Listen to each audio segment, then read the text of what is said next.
Assalamualaikum warahmatullahi wabarakatuh. Waalaikumsalam warahmatullahi wabarakatuh. Innal hamdalillah nahmaduhu wa nasta'inuhu wa nastaghfiruh wa na'udzu billahi min syururi anfusina wa min sayyiati a'malina may yahdihillahu fala mudhillalah wa may yudlil fala hadiyalah. Asyhadu an la ilaha illallah wahdahu la syarikalah wa asyhadu anna Muhammadan abduhu wa rasuluh la nabiyya ba'dah. Qala Allah ta'ala fil kitabihil karim, a'udzu billahi minasyaitonir rajim. Ya ayyuhalladzina amanu taqullaha haqqa tuqatih wa la tamutunna illa wa antum muslimun. Wa qala Allah ta'ala aidan, ya ayyuhalladzina amanu kutiba alaikumusiyam kama kutiba alal ladzina min qablikum la'allakum tattaqun. Alhamdulillah, adik-adik sekalian, pada kesempatan siang hari ini kita bertemu kembali dalam keadaan sehat walafiat, diberikan Allah hidayah Islam. Alhamdulillah, kita akan membahas tentang pemeriksaan neurologis ya. Jadi pemeriksaan neurologis ini pemeriksaan yang digunakan dalam rangka menegakkan diagnosis penyakit-penyakit di bidang neurologi atau ilmu penyakit saraf ya. Jadi pemeriksaan ini terdiri dari beberapa jenis pemeriksaan ya, tingkat kesadaran nanti kita akan periksa ya. Syaraf kranial, kemudian sistem motorik dan sensoris, refleks fisiologis, refleks patologis, rangsang meningeal, dan tes koordinasi. Nah, karena saking banyaknya, ini kita bagi dua pertemuannya ya. Jadi pertemuan pertama ini kita hanya akan melakukan dan membahas pemeriksaan tingkat kesadaran dan pemeriksaan saraf kranial ya. Sedangkan sisanya motorik, sensorik, refleks fisiologis, patologis, dan rangsang meningeal serta tes koordinasi akan dilakukan pada bagian yang kedua ya, pada pemeriksaan neurologis yang kedua. Ya, jadi kita akan membahas tentang pemeriksaan tingkat kesadaran dan pemeriksaan saraf kranial saja ya. Nah, manusia alhamdulillah Allah berikan ini ya, mata, telinga, hati ya untuk merasakan ya. Nah, ini manusia itu dikatakan sadar kalau dia bisa berkomunikasi dengan baik. Jadi dia bisa menjawab atau merespon pertanyaan atau merespon suatu rangsang dari orang lain atau dari lingkungan. Nah, makanya untuk tingkat kesadaran ini kita nilai ya. Secara jenis ada dua tingkat penilaian kesadaran ini. Yang pertama secara kualitatif ya, secara kualitas. Yang kedua adalah secara kuantitatif ya. Kalau yang kualitatif itu tingkat kesadaran dari kompos mentis, kemudian itu artinya sadar penuh, somnolen ya, mengantuk, kemudian sopor ya, sopor itu dia mengantuk yang dalam ya, kemudian koma itu tidak merespon ya, kemudian sopor komatus dan lain-lain. Itu yang kualitatif. Nah, untuk yang kuantitatif kita menggunakan suatu skala ya yang diadopsi dari Glasgow Coma Scale ya, yaitu tingkat kesadaran yang namanya GCS, Glasgow Coma Scale. Nah, ini peningkatan kesadaran ini ada 3 komponen yang dinilai ya adik-adik. Jangan lupa ini harus hafal di luar kepala, harus tahu ya. Yang pertama adalah yang kita nilai adalah matanya ya. Yang kedua adalah M, movement atau pergerakannya ya. Dan yang ketiga adalah verbal, ucapannya ya, perkataannya ya. Nah, jadi kita ini ditambahkan semua. GCS yang nilainya paling baik itu 14, itu sadar penuh ya. Nah, kemudian di bawahnya ya, itu menurut penilaian cedera kepala itu ada cedera kepala ringan, cedera kepala sedang, dan cedera kepala berat. Kalau cedera kepala ringan, Glasgow Coma Scale-nya 13-14 ya. Kalau cedera kepala sedang 8-12 ya. Kalau di 8 ke bawah itu cedera kepala berat ya. Nah, jadi kita melakukan penilaian tingkat kesadaran agar lebih terkuantifikasi. Ini kita harus melakukan pemeriksaan Glasgow Coma Scale ini ya. Nah, yang pertama mata ya. Nilai mata ini nilai maksimalnya 4 kalau dia membuka mata spontan. Jadi pasien datang kepada kita atau kita datang kepada pasien, pasiennya dalam keadaan membuka mata spontan. Itu kita nilai 4 ya. Nah, tetapi kalau dia matanya tertutup, kemudian kita suruh Bapak, Ibu buka matanya atau adik buka matanya, dia mampu membuka matanya, itu berarti nilainya 3. Ya, kita perintah saja dia membuka mata. Nah, agar ini dia membuka matanya dan dia mampu mengikuti perintah kita, itu nilainya 3 ya. Nah, tetapi apabila kita melakukan perintah atau meminta dia membuka mata dia tidak bisa pasiennya, kita langsung dengan stimulus nyeri. Jadi kita cubit sedikit di kaki atau di tangannya.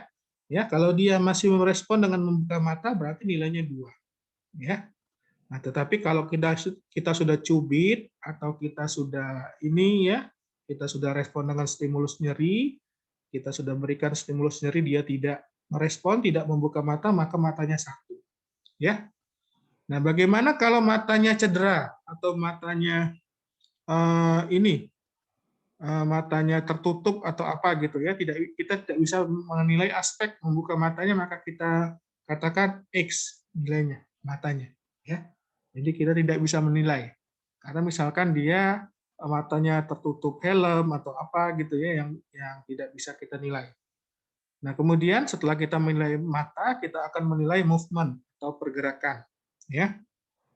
Nah, ini nilainya yang paling tinggi itu 5 kalau dia dengan maaf, movement itu 6 ya. Ini kebalik ini nih. Ya, movement. Kalau kita perintah, dia bisa merespon motorik. Misalkan kita perintahkan Bapak angkat tangannya. Nah, dia bisa mengangkat tangannya. Atau Ibu angkat tangan, angkat kakinya ya. Seperti itu dia bisa melakukan. Nah, makanya itu kita beri nilai 6 ya.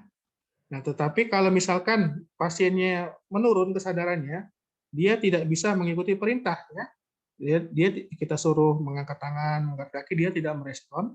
Nah, maka kita lakukan ini rangsang nyeri. Jadi kita cubit di kaki atau di tangan, ya.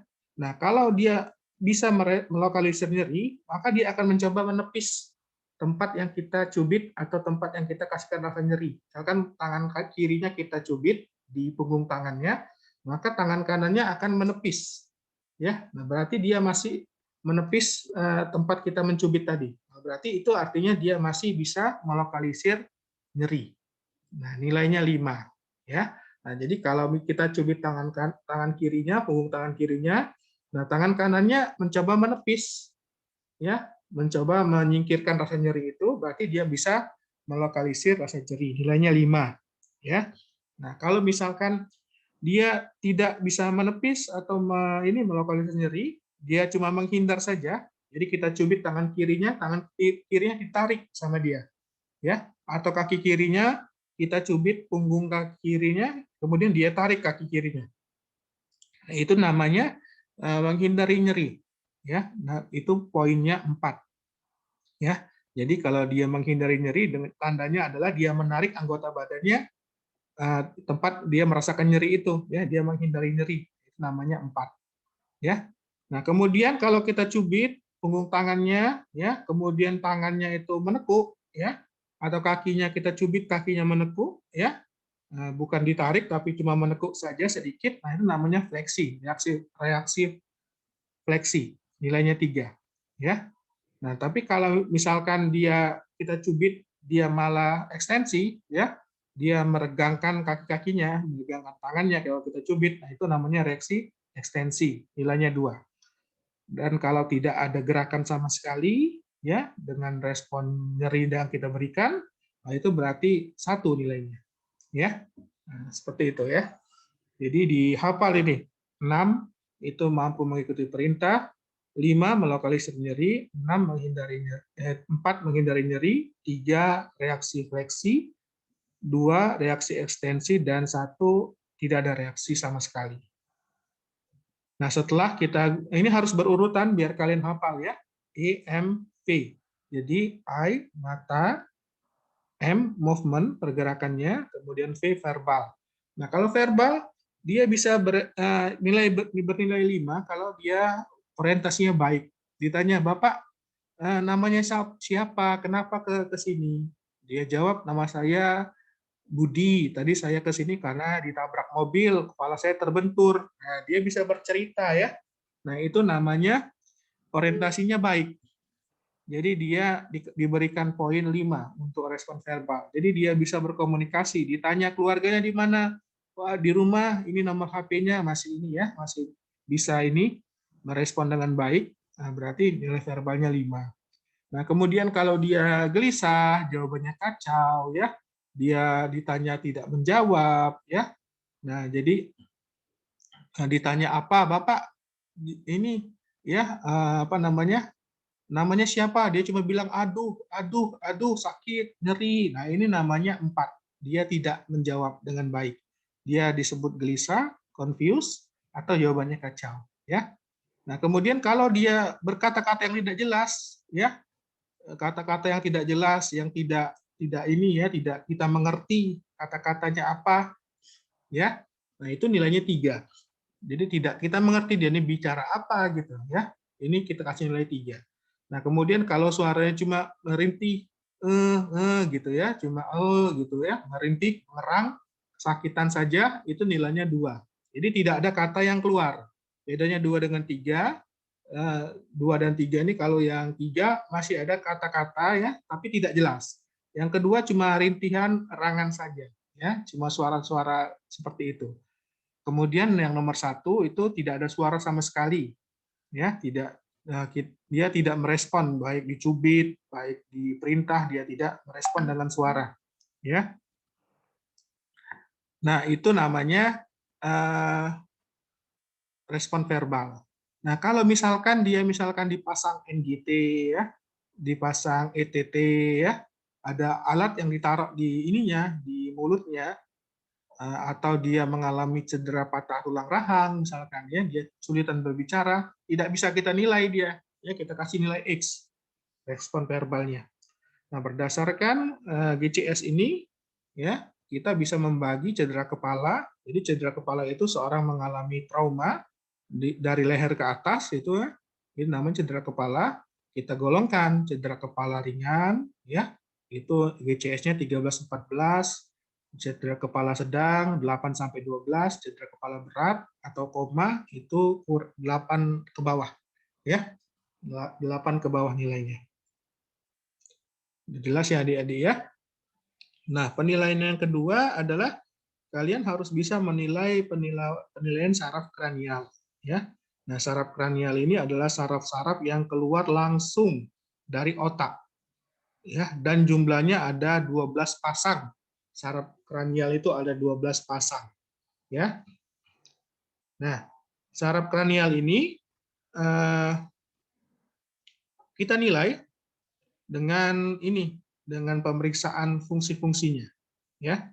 Nah, jadi kalian harus bisa ini karena kompetensinya itu 4 semua nih. Pusat indera penciuman itu 4, celah palpebra 4, inspeksi pupil itu 4 ya. Jadi kalian harus bisa melakukan pemeriksaan dan melakukan interpretasi ya. Nah, ini ke-12 nama sarafnya. Yang pertama saraf olfaktorius, itu fungsinya untuk melakukan penciuman ya. Jadi olfaktorius ini adalah fungsinya untuk penciuman.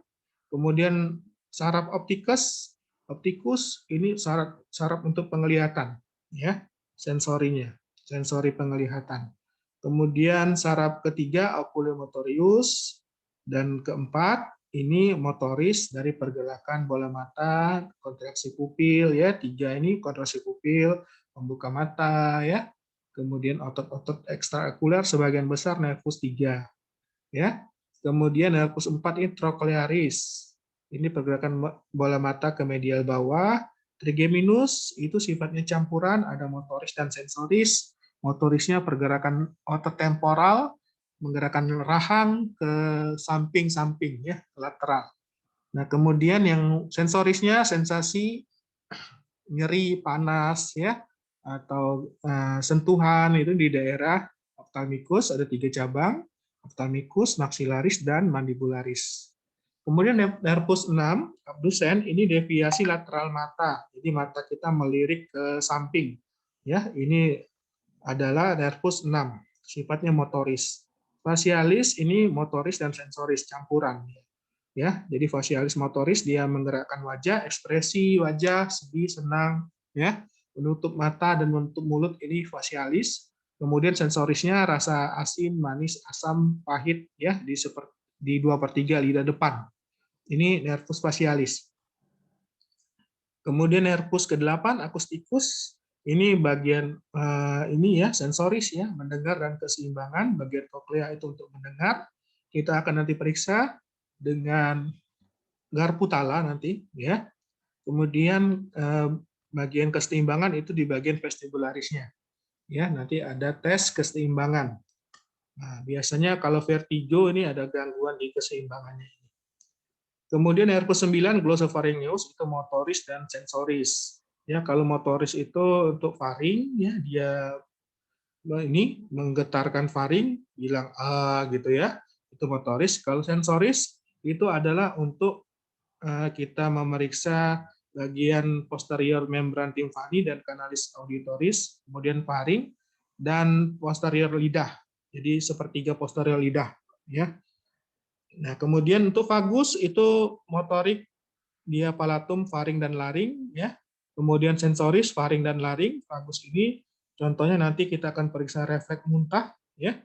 Aksesorius yang ke-11 motoris untuk pergerakan otot sternocleidomastoidoid dan bagian atas trapezius. Jadi kita suruh dia pasiennya nanti untuk mengangkat bahu, kemudian menoleh ke kiri dan ke kanan dengan kita berikan tahanan pada rahangnya ya. Kemudian hipoglossus adalah untuk motorik lidah. Jadi kita alhamdulillah berbicara dengan lancar ini tidak pelo karena nervus hipoglossus kita ini bagus, alhamdulillah. Ya, Allah berikan begitu banyak kenikmatan kepada kita, ya. Kata Rasulullah Shallallahu alaihi wasallam, nikmatani magbudun fihi ma katsirun minan nas, as-sihhatu wal faragh. Ada dua nikmat yang begitu banyak dilalaikan manusia. Yang pertama nikmat sehat, yang kedua nikmat waktu luang. Kadang manusia itu lupa sehat itu adalah nikmat kecuali waktu dia sakit ya. Ada sariawan saja di lidah, kita tidak enak makan apapun ya. Nah, kita baru sadar nikmatnya kita mengunyah makanan itu saat kita sariawan kadang-kadang ya. Makanya marilah kita gunakan segala nikmat yang Allah berikan kepada kita untuk ketakwaan kepada Allah Subhanahu wa taala ya. Kita gunakan hati kita, ya, jantung kita, pikiran kita untuk ketakwaan kepada Allah Subhanahu wa taala. Nah, prosedurnya ya, yang pertama tadi GCS sudah ya, sudah hafal ya tadi ya. Caranya GCS tadi ya kita periksa eye movement dan verbal. Kemudian untuk pemeriksaan nervus ini, nervus cranialis, kita periksa dari 1 sampai 12. Ya, jadi ada beberapa alat-alat yang dibutuhkan, ya, yaitu ya seperti biasa meja, kursi, ya, kemudian kapas, kita butuh kapas untuk periksa refleks kornea nanti, kemudian kita perlu Snellen chart untuk memeriksa visus, ya, tajam penglihatan, kita perlukan garpu tala untuk periksa nervus akustikus, ya, kemudian kita perlu jarum atau jarum pentul, ya, untuk mengetes sensoris. Kemudian palu refleks kita perlukan juga, pipet ya, kemudian pen light kita perlukan, kemudian cairan gula, garam, cuka ya. Ya, ini nanti pipetnya itu untuk meneteskan ke lidah ya. Kita mau cek nervusnya apakah masih bagus atau tidak. Kemudian kopi, teh dan tembakau ini kita gunakan untuk penciuman, ini olfaktorius ini. Ya, kemudian optalmoskop. Optalmoskop itu kita mau melihat fundus dari mata ya. Nah, yang pertama adalah nervus olfaktorius ya, ya. Jadi kita lakukan ini hal-hal berikut. Yang pertama kita inspeksi dulu ada atau tidak obstruksi intranasal seperti sekret akibat rinitis, sinusitis atau penyebab lainnya. Jadi perhatikan di hidungnya, ada tidak sumbatan di dalam hidungnya, sekret ya, atau sumbatan lain atau polip seperti itu ya. Nah, kemudian kita siapkan substansi yang tidak iritatif. Tidak boleh kita memberikan bensin ya atau HCl atau apa, asam kuat, basa kuat, itu nggak boleh kita gunakan untuk tes penciuman. Jadi yang biasa kita gunakan kopi, teh, tembakau, itu boleh. Jadi kita siapkan kopi, teh, dan tembakau dalam wadah kecil. Ya. Nah, kemudian kita minta pasien menutup mata. Menutup matanya, kemudian dalam keadaan salah satu lubang hidungnya ditutup juga. Nah, dekatkan tadi ya wadah yang mengandung kopi, ya, teh atau tembakau, ya. Ya, jadi minta pasien untuk dicium, ya, ini Pak bau apa gitu, kemudian tanya ini bau bau apa ini, ya. Nah, normalnya semua orang bisa mencium ketiga-tiganya, paling tidak 3 kopi, teh atau tembakau, ya. Nah, kalau misalkan dia salah satu tidak bisa mencium, oh, berarti itu tidak normal karena itu berkurang penciumannya, ya. Kalau dia sama sekali tidak bisa mencium, namanya anosmia. Jadi tidak bisa mencium bau-bauan sama sekali. Ya, dia kehilangan sensoris dari nervus olfaktoriusnya. Ya, nah jadi disebut dengan anosmia. Kalau dia berkurang 1 atau 2, dia bisa menjawab, ya, itu namanya hiposmia. Ya, nah kemudian sisi yang kita curigai abnormal itu diperiksa lebih dulu. Jadi kalau ada keluhan pasien, ini hidung sebelah kiri saya nggak bisa cium bau, lubang hidungnya, itu dulu yang diperiksa. Jadi sisi yang abnormal dulu yang diperiksa ya, Dek, ya. Nah, kemudian kita yang kedua akan memeriksa nervus opticus. Kita siapkan ini Snellen chart, ya. Nah, ini jaraknya harus 6 meter, ya. Jadi 6 meter jaraknya. Nah, di dalam Snellen chart yang kita contohkan ini dia dalam bentuk kaki, ya. Dalam bentuk ini dia inci, ya, dalam bentuk inci ini, ya. Inci atau kaki nih. Sebentar saya lihat dulu, ini 20/100,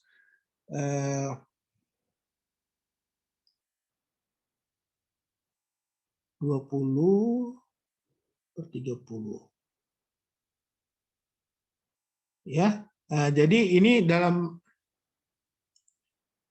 ini nih, 1 inci itu 4 kali, ini kaki nih, ya, ini kaki nih, kayak ini.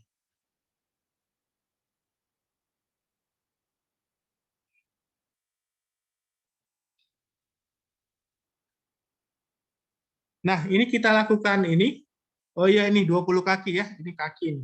Ya, jadi ini 20 kaki, ya. 20 kaki itu kira-kira 6 meter dari Snellen chart, ya. 20 kaki itu kira-kira 6 meter.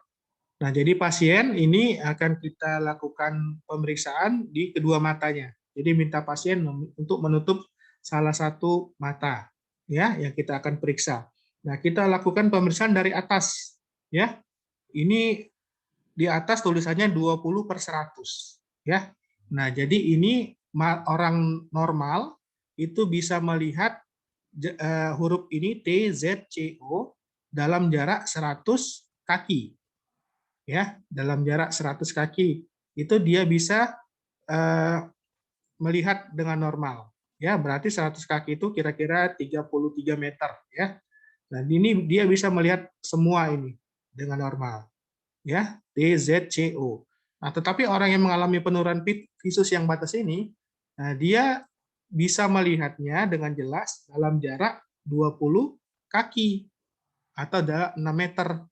Nah, sedangkan orang yang normal bisa melihat di jarak 6 kali 5, 30 meter. Orang normal bisa melihat. Ya. Nah, jadi dites di sini. Kalau dia bisa menjawab semua T, Z, C, O, berarti dia ini kita turun lagi ininya visusnya, ya. Kita turunkan lagi di Snellen chart yang kedua yang di jarak 20/80 ini, ya. Nah, orang normal ini jelas melihat dalam jarak 80 kaki, tapi orang yang tidak normal dia bisa melihatnya di jarak 20 kaki, ya. Nah, di tes satu-satu, ya. Tapi nggak harus berurutan, bisa dari O dulu, P, kemudian D ditunjuk ini, ya. F juga, ya. Nah, kemudian yang ke bawah itu 20/60, ya. Jadi orang normal melihat di jarak 60 kaki atau 6 kali ini ya, 6 kali 3 18 meter. Nah, tetapi orang yang visusnya batas ini berarti dia cuma 20/60. Bisa jelas melihat pada jarak 20 kaki atau 6 meter pada saat orang normal melihat di jarak 18 meter. Nah, ini ya di ini. Nah, ini yang normal. Yang normal ini 20/20 ini. Ya, jadi orang normal itu bisa membaca sampai sini, L, D, C, Z, O, T, E. Semuanya harus terbaca. Berarti itu visusnya normal. Ya, tapi kalau dia cuma batas sini, ya, dia batas sini dia bisa, tapi di bawahnya nggak bisa, dia salah-salah, berarti visusnya di sini. Visusnya 20/30. Artinya orang normal bisa melihat jarak 30 meter dengan jelas, 30 kaki dengan jelas, dia hanya bisa melihat dalam jarak 20 kaki atau 6 meter. Ya. Orang normal bisa melihat dalam jarak 30 kaki atau 9 meter, tapi dia melihat dalam jarak 6 meter. Nah, ini satu baris ini harus benar semua, baru dikatakan dia batas ini visusnya. Tapi kalau dia salah, berarti visusnya yang di atas. Nah, ini dicatat ya, tajam penglihatannya ini dalam bentuk pecahan, misalkan 20/60 ya. Nah, dan kiri dan kanan kadang-kadang tidak sama. Bisa jadi kirinya menurun ya, atau kanannya yang menurun, seperti itu. Nah, kalau mereka tidak bisa melihat ini, yang bagian paling atas ini mereka tidak bisa melihat dalam jarak 6 meter, maka kita lakukan pengukuran dengan cara menghitung jari tangan kita. Ya, nah kita berikan tes dengan memberikan angka-angka melalui jari tangan kita 1, 2, 3 jari, 4 jari gitu ya. Nah ini dites dari jarak 6 meter. Apakah dia bisa mampu? Kalau dia bisa mampu berarti visusnya 1/60. Karena salah 6/60. 6/60 karena orang normal bisa melihat jari tangan ini dalam jarak 60 meter. 60 meter orang bisa membaca jari tangan seseorang, berapa dia menunjukkan angka. Ya, tetapi yang abnormal dia cuma 6/60 visusnya. Kalau dia di 6 meter nggak bisa, maju lagi 1 meter, jadi 5 meter. Ya, kalau dia bisa menghitung jari kita dalam jarak 5 meter, berarti visusnya 5/60. Kalau dia nggak bisa menghitung jarak 5 meter, kita maju lagi. Ya, 4 meter, 3 meter. Nah, sesuai dengan kapan dia bisa membaca jari tangan kita, dia bisa menyebutkan angka dengan tepat. Nah, itulah visus dia. Kalau 3 meter berarti 3/60. Kalau 2 meter 2/60. Kalau 1 meter baru dia jelas berarti 1/60. Orang lain normal bisa membaca jari tangan kita pada jarak 60 meter, tapi si pasien hanya mampu membaca dengan jelas pada saat 1 meter di hadapan dia. Ya. Nah, kalau jari tangan nggak bisa, pakai lambaian tangan. Nah, lambaian tangan itu jelas dalam jarak 300 meter. Jadi kalau jarak 6 meter kita lakukan lambaian tangan, nah kita tanya sama pasiennya, tangan saya terlihat nggak Pak bergerak lambai gitu. Ya. Kalau bisa berarti visusnya 6/300. Ya. Kalau dia tidak bisa maju lagi 1 meter 5. Ya. Kalau dia tidak bisa 4. Ya, kalau dia tidak bisa lagi maju lagi 3. Ya, kalau dia bisa baru 3/300. Orang jelas melihat, orang normal melihat pada jarak 300 meter, dia hanya mampu melihat pada jarak 3 meter artinya. Ya. Nah, kalau lambaian tangan juga tidak bisa melihat, sudah jarak 1 meter nggak bisa melihat lambaian tangan, baru kita gunakan cahaya. Ya, kita center cahayanya. Disuruh dia menunjukkan cahaya datang dari mana. Ya. Nah, cahaya itu orang bisa melihat tak hingga. Ya. Jadi kalau dia 1 meter bisa melihat berarti 1 per tak hingga ininya. Nah, ya, jadi orang dikatakan buta kalau dia tidak bisa lagi melihat cahaya pun nggak bisa melihat lagi. Itu namanya buta. Ya. Nah, kemudian yang kedua, pemeriksaan nervus yang kedua adalah optikus, itu lapangan pandang. Ya, jadi pasien dengan pemeriksa berhadapan, ya, kemudian tutup satu mata pasien, ya, nah kemudian minta pasien menatap tepat pada mata pemeriksa, jadi saling tatap matanya, ya. Nah kemudian tangan pemeriksa itu menggerakkan objek, dari pinggir ke tengah, ya, atau dari atas ke tengah, atau dari bawah ke tengah. Ya, ini dianggap memeriksa ini yang normal, ya. Nah, jadi kalau kita sudah bisa melihat objeknya, dia belum bisa melihat objek, berarti terdapat penurunan lapangan pandang, ya. Nah, jadi kalau kita sudah bisa melihat objek yang kita jalankan dengan tangan kita, ya, kita juga harus melihat ke mata pasien, ya. Fokus ke mata pasien. Nah, tapi apabila kita sudah bisa melihat apa yang kita gerakkan objeknya itu, berarti itu sudah masuk ke lapangan pandang kita. Nah, kalau pasien belum mampu melihat objek, berarti lapangan pandangnya menyempit. Jadi kita anggap lapangan pandang kita ini yang normal, ya. Nah, kemudian funduskopi yang ketiga. Jadi pemeriksaan funduskopi ini untuk melihat bagian dalam mata, ya, bagian daerah fundus. Nah, kita menggunakan optalmoskop ini, optalmoskop, ya. Kalau kita periksa mata kiri pasien, kita gunakan mata kiri kita untuk memeriksa, ya. Kalau kita memeriksa mata kanan pasien, kita gunakan mata kanan kita untuk memeriksa pasien. Karena kita butuh jarak yang dekat ini untuk optalmoskop ini. Kalau matanya berseberangan, ya, mata kiri kita periksa dengan mata kanan, itu nanti akan beradu wajahnya, ya. Nah, jadi mata kiri periksa dengan mata kiri kita, mata kanan pasien periksa dengan mata kanan kita. Nah, caranya kita pegang optalmoskop dengan tangan kanan, ya, untuk memeriksa mata kiri pasien, begitu juga sebaliknya, ya. Tangan kiri untuk memeriksa mata kanan, ya. Kemudian kita nyalakan optalmoskopnya, ya, lalu kita atur jaraknya dan fokusnya, ya. Ini nanti kita ajarin di ini, ya. Nah, kemudian pemeriksaan nervus oculomotorius, nervus 3, 4 dan trochlearis, ya. Kemudian abdusen, ya, 6. Nah, ini kita lakukan pemeriksaan refleks pupil, refleks pupil itu nervus 2 dan nervus 3. Itu ada 2, refleks pupil yang langsung dan konsensual. Kemudian pergerakan bola mata untuk nervus 3, 4 dan 6, ya. Nah, kita lakukan inspeksi dulu pada pasien. Lihat ada tidak exophthalmos. Exophthalmos itu matanya melotot keluar. Ya, kalau endophthalmos matanya agak ke dalam, ya. Kalau ptosis itu ini ya, kelopak matanya itu turun, ya. Ptosis seperti orang mengantuk itu, ya. Kemudian pupil, ukurannya bagaimana, bentuknya bagaimana, ya, ukuran pupil apakah bulat, apakah tidak, gitu ya. Kalau pupil normal itu bulat, tapi kalau bentuknya tidak beraturan itu nggak normal. Kemudian bentuk dan kesamaan antara kiri dan kanan, simetris tidak pupilnya, ya. Pupil itu biasanya kalau terang dia akan mengecil, kalau dia gelap dia akan melebar.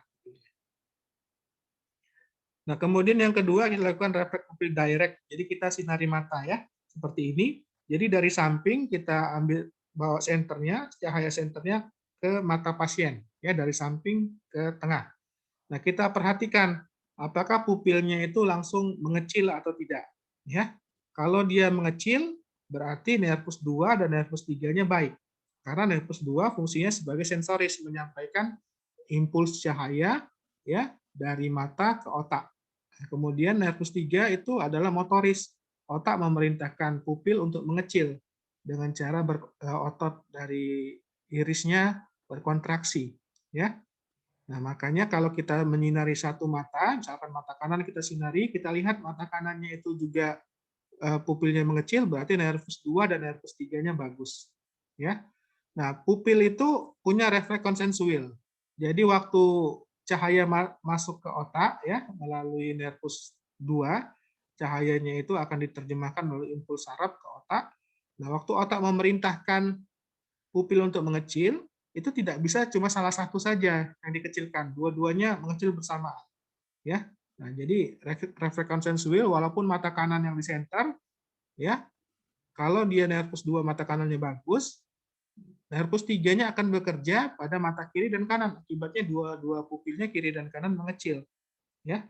Nah, jadi perhatikan mata yang tidak disinari, apakah mata yang tidak disinari juga mengecil. Kalau dia mengecil berarti nervus 2 dan nervus 3 mata kanan misalkan center, ya. Nervus 2 dan nervus 3-nya bagus dan nervus 3 mata kanannya bagus juga. karena nervus 3 mata kanannya bisa mengecilkan mata kiri bisa mengecilkan ya pupil mata kiri. Nah, jadi itu kita harus bandingkan ya. Nah, dengan melakukan pemeriksaan refleks direct dan indirect ini kita bisa membandingkan apakah ada kerusakan nervus 2 dan nervus 3 pada mata kiri dan mata kanan. Ya. Kalau nervus 2-nya rusak berarti tidak akan sampai impuls saraf ke otak yang memerintahkan yang memerintahkan pupil untuk mengecil ya. Nah, sedangkan kalau nervus 3-nya yang rusak ya, dia bisa menerima impuls, tapi dia tidak bisa memberikan motoris ya, bersifat motoris. Jadi tidak bisa mengecilkan pupil. Jadi ini dua-duanya harus diperiksa kiri dan kanan. Nah, contohnya misalkan kita menyenter mata kanan ya, ternyata mata kanannya tidak mengecil pupilnya. Kemudian kita periksa mata kirinya. Kita cek senter mata kanan, ternyata mata kirinya juga tidak mengecil. Nah, ini kemungkinan nervus 2 atau 3 mata kanannya rusak. Maka kita konfirmasi dengan menyenter mata kiri. Pas kita senter mata kiri, ternyata pupil mata kiri itu mengecil.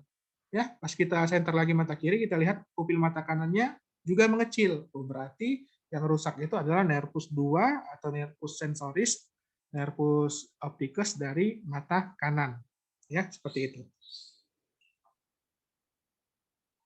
Nah, kemudian kita lakukan pemeriksaan ini gerakan bola mata ya.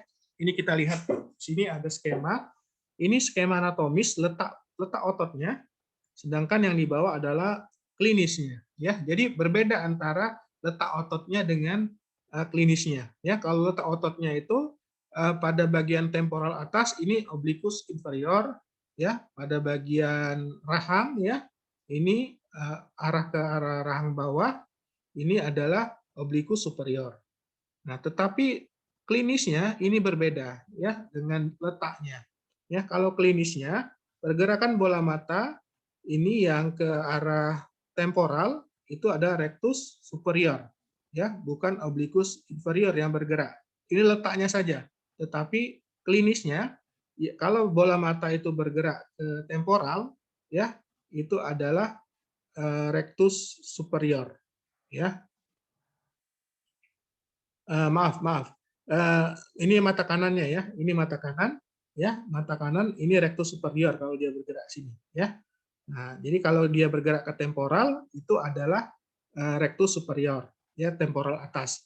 Kalau ke temporal bawah ini yang bergerak adalah rectus inferior ya. Jadi kalau temporal itu adalah rectus ya. Rectus kalau ke atas rectus superior, kalau ke bawah oblikus kalau ke bawah rectus inferior ya. Nah, tetapi kalau dia bergerak ke arah nasal ya, ke arah hidung ya. Nah, ini berbalik ya. Dia itu adalah otot oblikus namanya. Kalau dia bergerak ke arah nasal ya, ke arah hidung. Kalau ke atas itu oblikus inferior. Kalau dia melihat ke hidung bawah itu namanya oblikus superior ya. Jadi ke temporal itu rectus ya, kalau ke nasal itu oblikus. Itu yang diingat. Nah, ingat juga oblikus itu artinya kan miring. Kalau orang miring kan sering terbalik-balik ya. Pola pikirnya kalau orang yang miring itu pikirannya kan sering terbalik-balik. Nah, ingat aja kalau oblikus dia kebalik. Kalau melihat ke atas, ke nasal atas yang bekerja oblikus inferior ya. Tapi kalau melihat ke nasal bawah itu yang bekerja oblikus superior. Nah, jadi kita gerakkan jari kita, pasien disuruh mengikuti ke 6 arah ini ya, ke arah lateral kanan, lateral kiri, kemudian ke arah kiri atas, ke arah kanan atas ya, kiri bawah dan kanan bawah. Ya. Ya, jadi kalau ingat saja kalau yang bergerak ke arah temporal, ke arah pelipis itu rectus ya. Kalau yang bergerak ke arah nasal atau ke hidung itu oblikus. Kalau oblikus kebalik. Inferior dia bergerak ke atas, kalau inferior bergerak ke bawah. Ya, ini harus dihafal ya.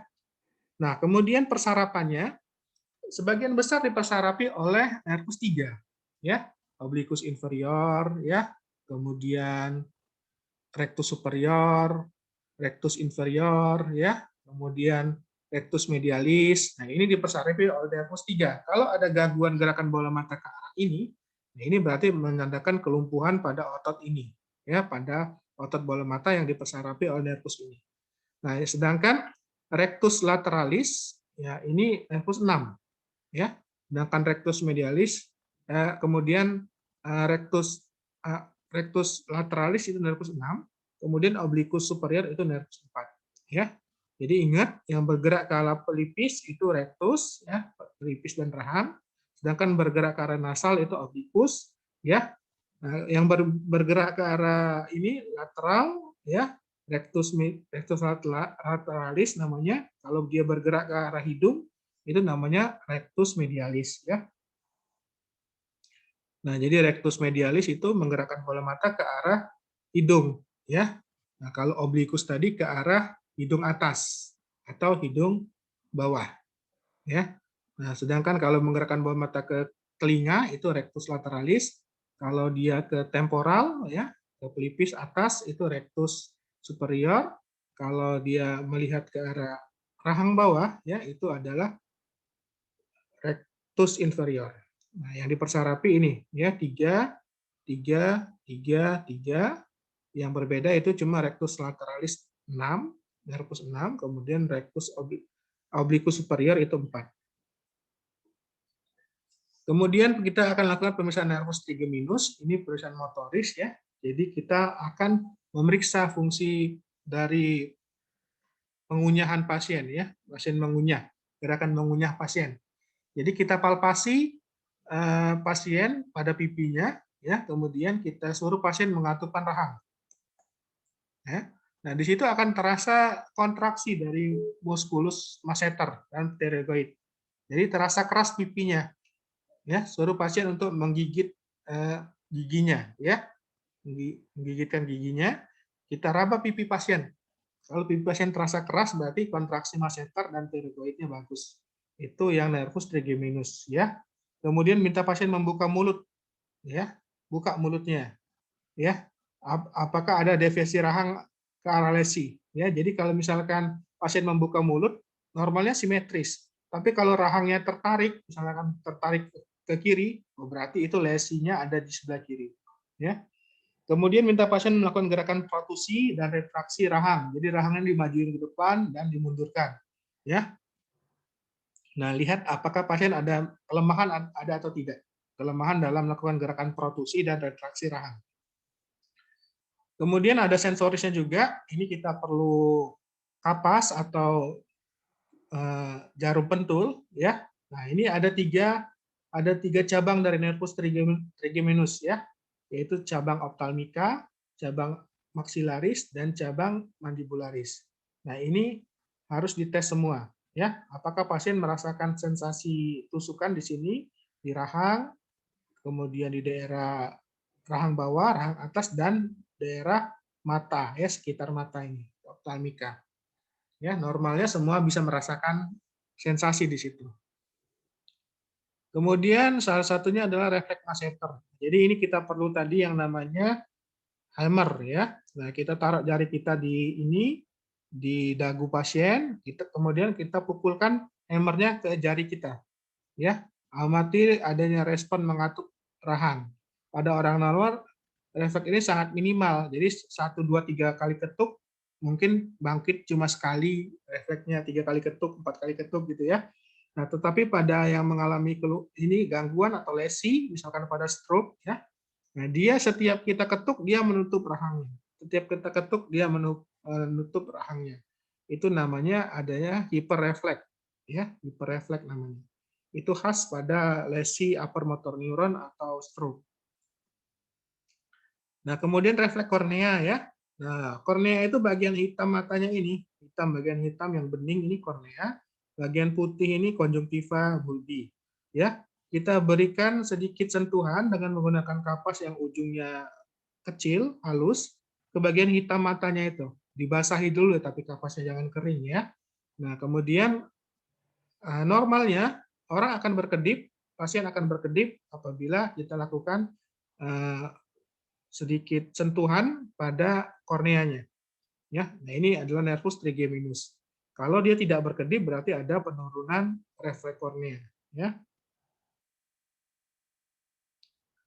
Nah, kemudian nervus facialis, nervus yang ketujuh. Nah, kita amati dulu ya, adakah tonus otot wajah, adakah tanda-tanda atrofi dan fasikulasi ya pada lidah ya, adakah atrofi pada papil lidahnya ya, fasikulasi ya, bergetar lidahnya. Kemudian amati ini lipatan nasolabial, ini lipatan ini ya, labial ini simetris atau tidak? Ini tidak ya. Nah, dia ini tertarik ke sebelah kiri pasien. Ya. Kemudian minta pasien meringis, tersenyum, mengernyitkan dahi, dan mencembungkan pipi. Nah, ini kita lihat waktu dia mengernyitkan dahi, ya, dahi sebelah kirinya berkerut, dahi sebelah kanannya enggak. Ya. Nah, ini namanya ada kelumpuhan di sebelah kanan wajahnya ini. Ya. Nah, kemudian kita lihat dia waktu membuka mulut, membuka bibir, ya, menyeringa, memperlihatkan giginya, bibir sebelah kanannya ini tidak membuka, sedangkan bibir sebelah kirinya membuka. Ya, itu berarti ada kelumpuhan otot muka pada daerah sebelah kanan wajah pasien. Ya, nah, kemudian lipatannya tadi juga, lipatan nasolabialnya ini tertarik ke sisi yang sehat. Ya. Nah, sensorisnya kita menggunakan 4 substansi: rasa, manis, asin, ya, kemudian pahit dan asam. Ya, kita gunakan gula, garam, kina atau kopi, dan asam cuka. Nah, ini teteskan pada sampel tersebut pada lidah pasien dengan menggunakan pipet. Umumnya mereka bisa merasakan semua, kecuali pada yang mengalami kelumpuhan nervus facialis, dia tidak bisa merasakan sensasi rasa. Ya. Kemudian nervus 8 akustikus. Ini kita gunakan 3 tes Rine, Weber, dan Swabach. Nah, Rine ini kita gunakan Garpo 512 Hz ya. Tujuannya adalah membandingkan antara ini ya, konduksi dari udara dengan konduksi tulang ya. Caranya pasien kita ini bunyikan dulu garpu talanya, kemudian ditempelkan di mastoid di belakang kuping pasien ya. Nah, sampai pasien tidak lagi mendengar bunyinya, getaran bunyinya, tidak lagi mendengar. Nah, kemudian setelah tidak lagi mendengar, tempelkan garpu tala itu ke depan kuping pasien sini, ke depan lubang telinganya, ya. Nah, kalau dia masih mendengar, berarti dia tes rinenya positif karena konduksi udaranya itu lebih besar daripada konduksi tulang. Itu tes rinenya positif, ya. Nah, jika tidak mendengar juga, ya, berarti tes rinenya negatif, gitu. Ya, sama-sama tidak mendengar, ya. Jadi kalau dia tidak mendengar lagi, berarti bone conduction, konduksi dari ininya, dari tulangnya itu lebih kecil daripada udara, ya. Nah, tes Rina ini positif pada orang normal. Jadi orang normal tes ini positif, dan pada ini apa namanya tuli ini sensori neural ya, tuli saraf. Nah, kemudian tes Weber. Nah, tes Weber ini untuk mencari apakah ada lateralisasi di mana dia mendengar lebih jelas. Jadi garpu tala tadi ditaruh di, setelah kita bunyikan, ditaruh di glabella, di keningnya ini ya. Nah, kemudian kita tanya sama pasien, ada nggak bagian yang mendengar lebih jelas? Where can you hear the buzzing noise? Ya, jadi ada nggak yang lebih jelas pendengarannya? Ya, kalau dia lebih jelas telinga kiri, berarti lateralisasi ke kiri. Kalau dia lebih jelas kanan, lateralisasi ke kanan. Kalau dia sama, berarti tidak ada lateralisasi. Ya, nah ini. Nah, jika telinga pasien mendengar lebih keras pada waktu tinggi, maka terjadi lateralisasi, ya, seperti itu. Nah, kemudian tes wabah. Jadi setelah menggetarkan garpu tala tadi, didekatkan ke telinga pasien, dekatkan garpu otak dengan telinga pemeriksa, apakah masih terdengar ada atau tidak, gitu ya. Jadi kita swabah ini membandingkan pendengaran kita dengan pendengaran pasien, ya. Pertama kita dekatkan dulu ke pasien, dia masih mendengar apa tidak, gitu. Kalau katanya tidak bisa mendengar lagi, kita tempelkan ke telinga kita sendiri. Kalau kita masih mendengar, berarti pasiennya mengalami penurunan pendengaran, ya, gitu ya. Jadi kita anggap kita sebagai orang normal, pemeriksa itu normal. Kemudian nervus 9 itu glossopharyngeus dan nervus vagus. Ini uji sensibilitas sepertiga posterior lidah. Jadi uji rasa pada 2/3 anterior lidah itu pada facialis, tapi kalau sepertiga posteriornya pada nervus 9, ya. Kemudian minta pasien membuka mulut dan berkata a gitu. Ya, apakah ada deviasi uvula atau tidak. Jadi perhatikan uvulanya. Ada miring atau tidak, ya. Kemudian lakukan pemeriksaan refleks muntah dengan spatula lidah, disentuhkan ke paring dan palatum. Ya, jadi sentuhkan ke paring dan palatum apakah refleks muntahnya ada atau tidak. Normalnya itu ada refleks muntah. Jadi orang disentuh paringnya atau palatum molenya itu dia pasti mau muntah, normal itu. Ya. Pada orang yang mengalami kelumpuhan, stroke atau ini gangguan pada nervus 9 ini dia tidak akan merasa mual, ya, tidak kehilangan refleks muntahnya. Kemudian uji menelan air dengan menggunakan water swallowing test. Jadi minta pasien minum air putih dengan cangkir atau sendok, ya. Kemudian pasien tersedak atau tidak, ya. Nah, kalau dia tersedak, berarti dia ada kelumpuhan pada paring, ya, dan ininya dan epiglotisnya. Jadi pada saat orang normal minum, epiglotis itu akan menutup saluran nafas sehingga dia tidak akan masuk ke dalam paru-paru, tidak akan masuk ke dalam trakea. Nah, pada pasien yang mengalami kelumpuhan, epiglotisnya itu tidak menutup sempurna atau faringnya tidak menutup sempurna, maka dia akan mengalami tersendak, ya. Kalau dia tersendak berarti ada kelumpuhan pada nervus 9 dan 10. Kemudian nervus accessorius ini memeriksa kekuatan sternocleidomastoideus dan otot bahu, ya.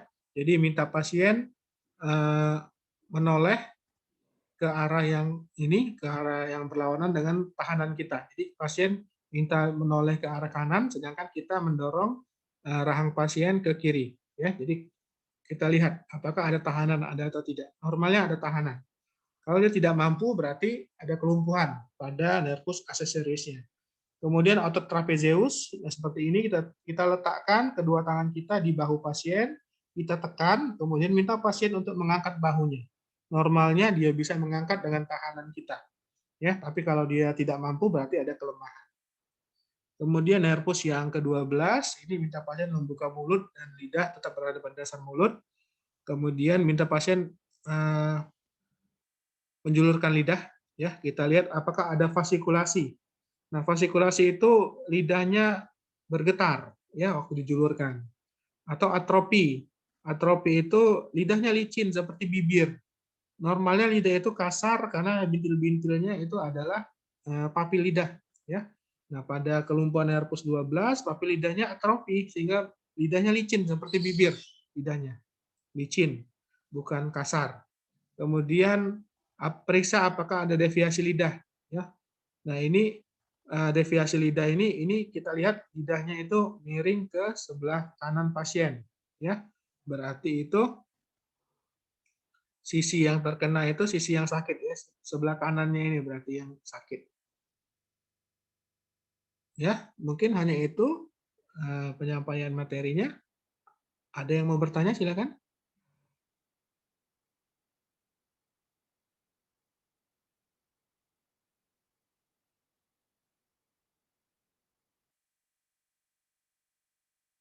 Apakah sudah cukup jelas atau ada yang belum jelas? Jadi pemeriksaan neurologi 1 ini cuma pemeriksaan kesadaran dan nervus cranialis, ya, sedangkan pemeriksaan motoris, sensoris, tes keseimbangan, ya. Nah, itu ini akan kita bahas di pemeriksaan yang kedua. Adakah pertanyaan adik-adik?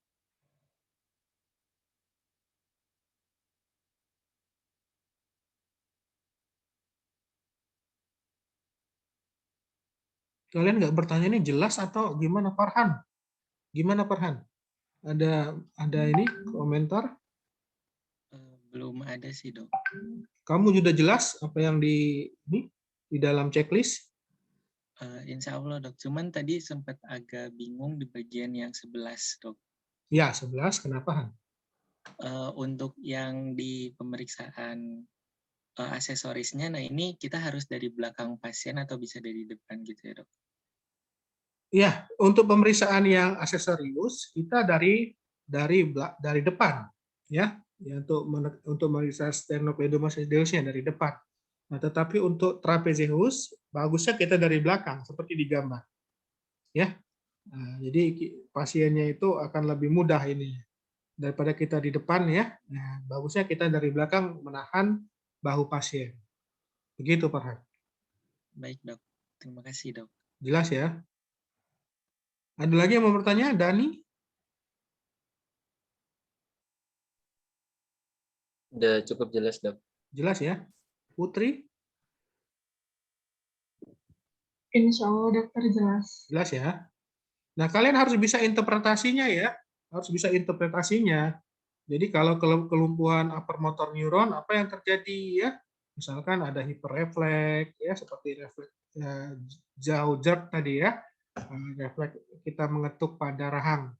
Nah, kalau pada kelumpuhan upper motor neuron yang baru, itu pada orang stroke, itu akan timbul refleks itu. Setiap kita ketuk, dia menutup. Ya. Nah, jadi harus bisa membedakan ya. Natalia, Izin bertanya, Dok. silakan. Kalau yang di buku CSL itu untuk yang uji rinenya menggunakan garpu tala 512 Hz. Iya. Jadi untuk yang Webernya memakai yang 256 Hz. Nah, itu apakah terdapat perbedaan, Dok, jika semuanya menggunakan garpu tala yang sama? Terima kasih, Dok. Oke, ya. Kalau di yang mana itu yang ini? Di buku CSL, Dok. Oh, semuanya 512 ini perasaan saya. Ya. Jadi semakin tinggi hertznya itu kan semakin semakin nyaring bunyinya. Kalau yang semakin kecil kan dia semakin besar ya. Jadi bunyinya kurang nyaring. Jadi ini berdasarkan ini ya. Untuk pemeriksaan ini harus di dalam ruangan yang tenang, tidak ada polusi suara, nggak ada kebisingan. Jadi harusnya ruangan benar-benar tenang. Ya. Nah, jadi benar-benar garpu tala itu kita dengar bunyinya sesuai dengan frekuensinya. Kalau suasananya ribut, ini tidak bisa kita lakukan pemeriksaan ini. Ya. Nah, kita utamakan pakai yang 512 saja. Yang 512 karena itu cukup sedang gitu untuk dilakukan pemeriksaan ya. Tidak terlalu besar, tidak terlalu kecil dan suaranya juga cukup terdengar dengan jelas. 512 ya. Baik, Dok, terima kasih banyak. Ya, jangan lupa harus suasana yang tenang ya, yang hening. Ada lagi yang mau tanya, silakan.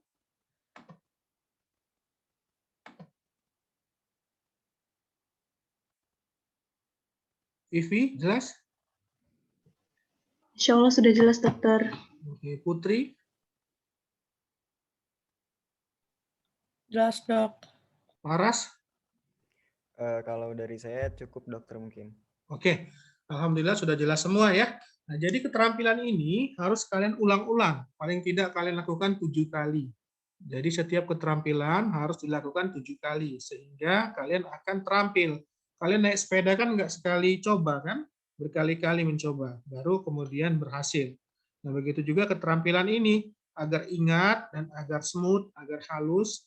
Keterampilan ini perlu untuk dilatih-latih, ya.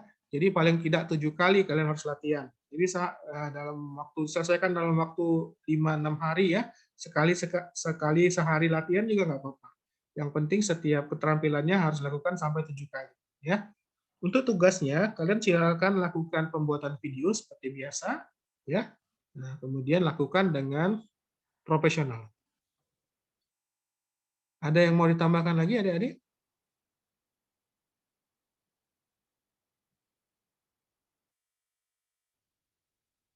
Cukup ya? Alhamdulillah, mudah-mudahan bermanfaat ya.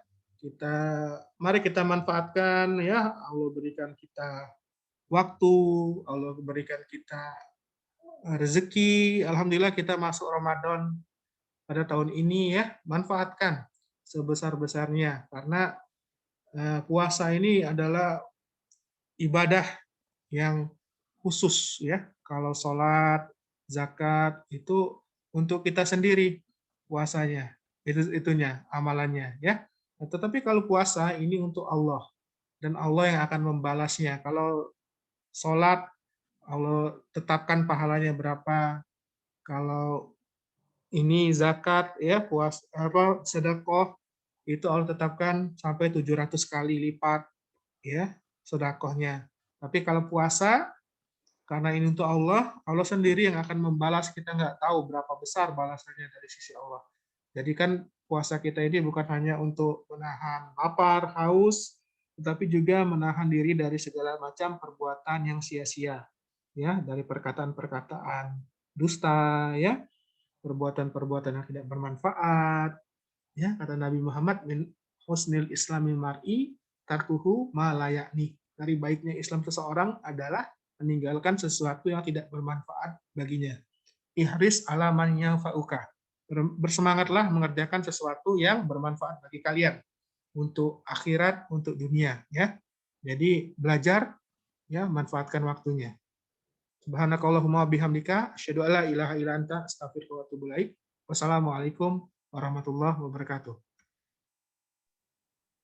Waalaikumsalam warahmatullahi wabarakatuh. Waalaikumsalam warahmatullahi wabarakatuh. Waalaikumsalam Terima kasih banyak, Dok.